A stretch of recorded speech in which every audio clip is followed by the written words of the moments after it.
नमस्कार। आज फिर आपका साक्षात दर्पण में अभिनंदन और स्वागत है। संतोष, संतोषी सदा सुखी, ये शब्द आपने कभी सुने होंगे। बहुत गहराई, जिसको हर चीज़ में संतोष हो वो सदा सुखी, जीवन प्रयत्न सुखी रहेगा। यानी उसको कम आवश्यकताओं में, कम साधनों में जीने की कला आती है, तो वो संतोष ही जीवन जी सकता है। दूसरा शब्द है जो संतोषी नहीं है, तो वो लालच का धारण कर रहा होता है। लालच उसको प्राप्त करने की इच्छा पैदा करता है, ये भी कर लूँ। देखा जाए तो कई आदमियों के पास इतनी संपदा, इतनी धन दौलत होती है कि वो चाहे तो कई पीढ़ियों तक खा सकता है, लेकिन फिर भी और प्राप्त करना जो है उसको नहीं भोग पाता। तो आज अपन संतोष और लालच, इन दोनों पर एक छोटी सी बात करेंगे। यानी सब कुछ प्राप्त कर सकता है अगर संतोष धारण कर ले आदमी। सभी सुख संतोष में निहित हैं। तन का, मन का, धन का, तीनों सुख हैं। और लालच हमें कार्य करने के लिए प्रेरित करता। तो आदमी अगर अस्थिर नहीं रहेगा, भगा भगा फिरेगा, तो फिर उसको तन का, मन का, धन का, तीनों सुखों से थोड़ा थोड़ा वंचित होना पड़ेगा।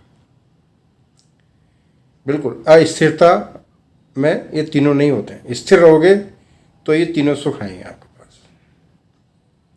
ये मनन और चिंतन करने का विषय है।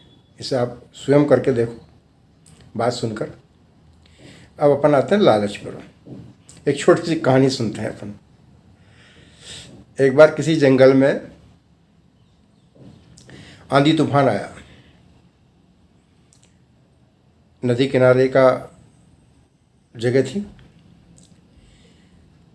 वहाँ पर एक पेड़ के नीचे ऊंट सोया हुआ था। पेड़ बड़ा था। आंधी तूफान सह नहीं सका वो पेड़, और पेड़ टूट कर गिर गया। पेड़ गिरने से ऊँट की हड्डी टूट गई और ऊँट मर गया। उस बड़ा पेड़ था तो उस पर कई पशु पक्षी भी थे जो उसकी चपेट में आकर वो भी शांत हो गए। अब देखना, उधर से एक शियार घूमता हुआ आता है। उसकी निगाह मरे हुए ऊँट पर और इन पे पशु पक्षियों पर पड़ती, तो एकदम से उसका खुशी के मारे वो, क्या आज तो मुझे धन दौलत मिल गई, कई महीनों का खाना मिल गया मुझे, मतलब अब तो मैं आराम से सोऊंगा और चैन से यहीं पड़ा रहूँगा। अचानक वो उन धन का, उसके जो उसके धनी है सब कुछ, वो उसका सुख भोगे। उसके पहले नदी के किनारे एक मेंढक पर उसकी निगाह पड़ी। अब देखना, अब उसको मेंढक बहुत प्रिय था। उसने कहा ये तो मेरा है ही सही, दूर दूर तक कोई नहीं है, ये धन तो मेरा है। अब जो थोड़ा मेंढक को पकड़ लें तो साला पानी में निकल जाएगा। तो उसकी बुद्धि, उसका लालच उसको मेंढक की ओर ले जाता। वो मेंढक को लपकने के लिए नदी पर छलांग लगाता। मेंढक और आगे छलांग लगा देता। अब सियार ने ये नहीं सोचा कि नदी कितनी गहरी है या उसकी मिट्टी कैसी है।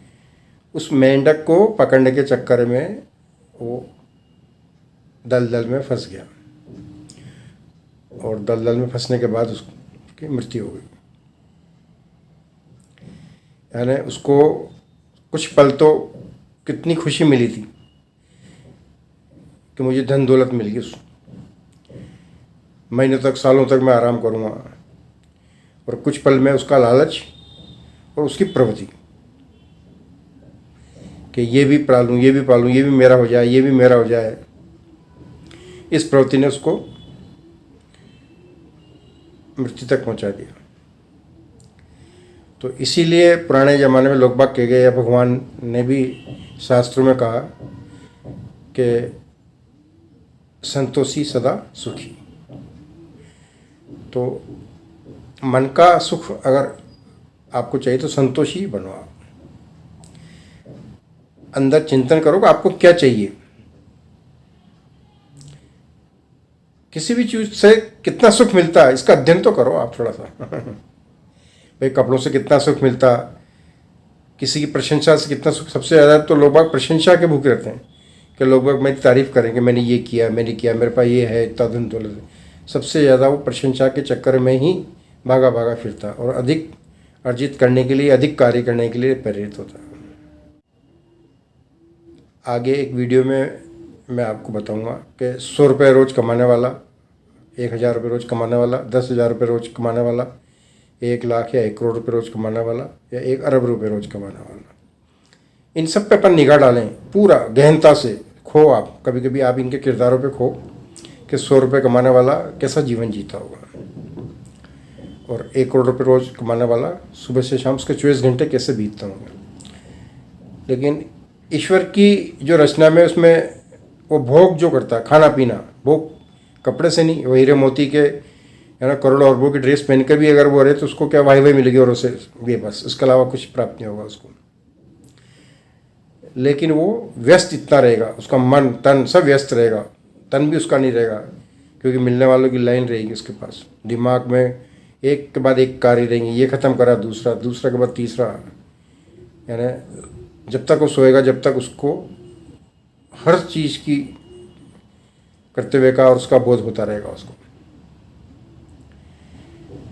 तो आप अपने आप के अंदर उतरें और यह महसूस करें कि मुझे क्या चाहिए या मेरे ऊपर निर्भर वालों को क्या चाहिए, तो ये जान जाएंगे।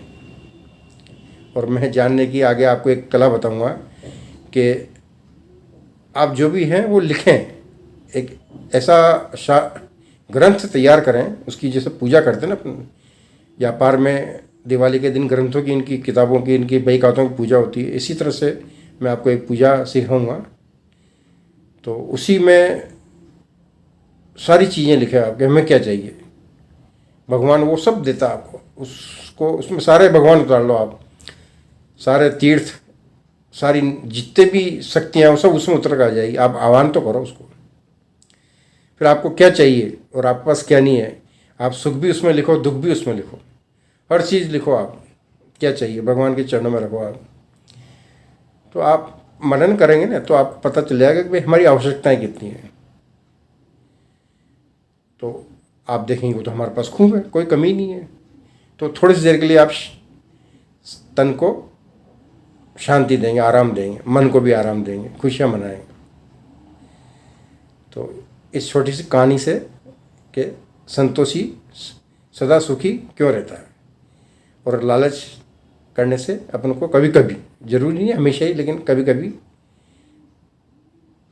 गलत भी हो सकता है।